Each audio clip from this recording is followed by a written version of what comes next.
ఇంద్రసభలోకి ప్రవేశించడానికి అర్హత ఉంది. ఎవరు వెళ్ళి కూర్చుంటారో తెలుసా? అందులో మనకి వీడున్నాడు కదా అని నమ్ముకుని యుద్ధానికి ఎడతాడు ఒక్కొక్కడు, వాడి మీద ఆధారపడి. అలా వెళ్ళడం అధర్మం అని తెలిసినప్పటికీ నన్ను నమ్ముకున్నాడు రావాడు అన్న ఒక్క కారణానికి ఆ రాజు కోసమని చెప్పి వెళ్ళి యుద్ధం చేసి మరణించినటువంటి వీర సైనికులు ఎవరున్నారో వాళ్ళు నమ్మకాన్ని నిలబెట్టినందుకు వాళ్ళు ఇంద్రసభలోకి ప్రవేశించి కూర్చుంటారు.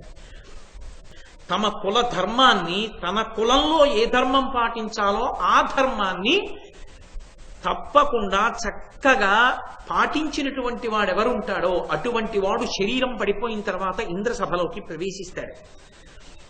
జగన్మహిత కీర్తి వరగిన ధన్యులు, ప్రపంచవ్యాప్తంగా కీర్తి గడించినటువంటి వారు, మంచి పనుల చేత ప్రపంచవ్యాప్తంగా పేరు చెప్తే గుర్తు పెట్టుకోగలిగినంతటి మహానుభావులు.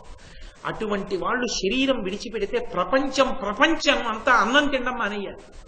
అలా అనిపించుకున్నవాడున్నాడే వాడు ఇంద్రసభలో ప్రవేశిస్తాడు శరీర పతనం అయిపోయిన తర్వాత.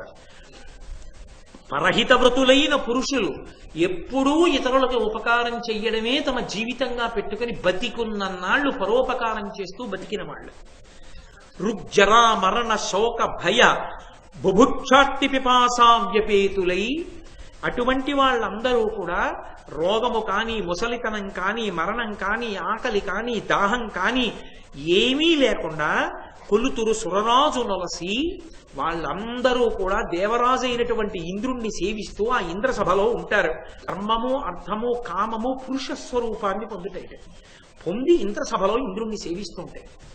ధర్మము చేత, అర్థము చేత, కామము చేత సేవింపబడుతూ ఉంటాడు ఆయన.